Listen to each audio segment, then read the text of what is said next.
الحمد لله رب العالمين وصلى الله وسلم وبارك على نبينا محمد وعلى آله وصحبه أجمعين.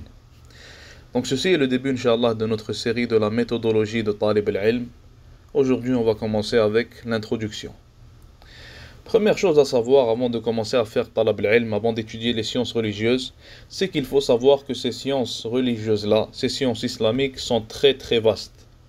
Et que si une personne viendrait à donner toute sa vie pour étudier les sciences islamiques, alors il ne pourra qu'en prendre un petit pourcentage. Comme l'un des savants l'a dit, si tu donnes ton tout au ilm, alors il te donnera seulement une partie infime de lui-même. Et on ne sera jamais en mesure de tout savoir. Il n'y a personne qui a étudié les sciences islamiques et qui a fini un jour par tout savoir. Il n'y a pas de limite à l'étude des sciences islamiques. L'imam Ahmed, il a dit qu'il va continuer à étudier. Quand on lui a demandé c'est quand tu vas arrêter d'étudier, il a dit je vais continuer à étudier jusqu'à ce que je vais rentrer dans ma tombe. Donc il n'y a réellement pas de limite aux sciences islamiques. Et il faut savoir que ce sont aussi les sciences les plus nobles que l'on puisse apprendre. Premièrement, car c'est les sciences reliées à la parole de notre Créateur, Allah subhanahu wa ta'ala. Deuxièmement, car ça parle aussi de la parole et de la voix de son prophète et messager, son dernier prophète et messager sallallahu alayhi wa sallam, Muhammad. Et aussi, car ces sciences-là vont élever le degré de la personne dans la dunya et aussi dans la akhirah.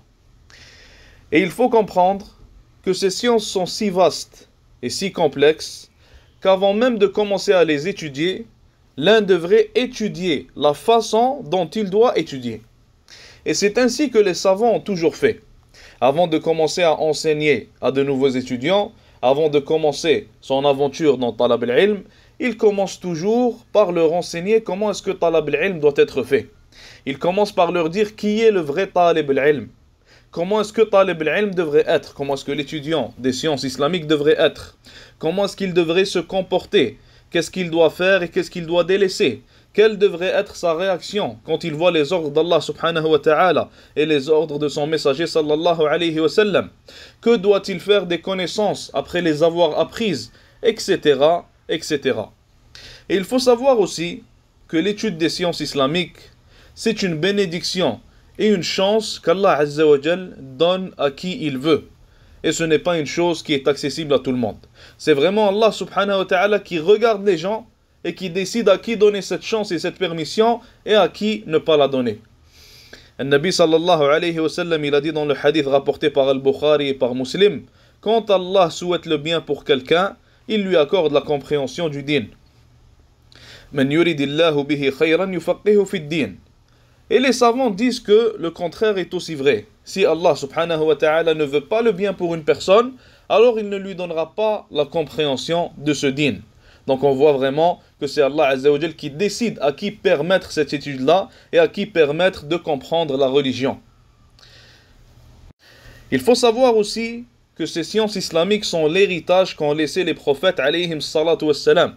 Comme le prophète alayhi salatu wassalam l'a dit dans un hadith, les prophètes n'ont pas laissé de dirham ou de dinar comme héritage, mais ils ont laissé les sciences de la prophétie alayhim salatu wassalam. Donc, c'est Allah Azza wa Jal qui décide qui va hériter de cet héritage et qui va aussi hériter du haut statut des prophètes alayhim salatu wassalam et des gens du savoir. Et il faut savoir aussi que le ilm, la science islamique, est l'une des causes du salut, que ce soit dans la dunya ou dans l'akhirah.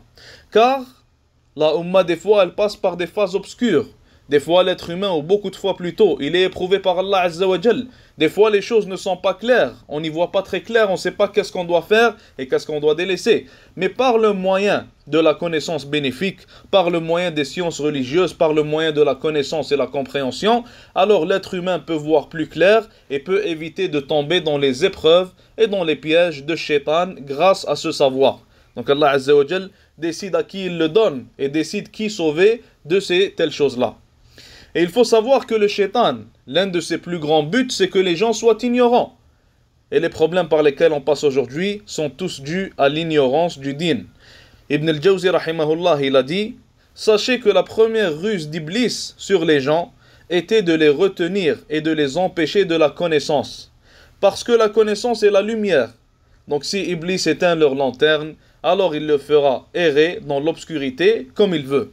Et nous, on veut avoir cette lanterne-là, on veut avoir ce ilm-là, comme ça on peut voir où est-ce qu'on va et on peut ne pas tomber, comme on a déjà dit, dans ces pièges. Nous demandons donc à Allah subhanahu wa ta'ala de nous donner la science bénéfique et la connaissance bénéfique, de nous choisir pour ceux, entre ceux plutôt, pour qui il veut le bien subhanahu wa ta'ala, et de nous rendre bénéfiques à l'islam et aux musulmans.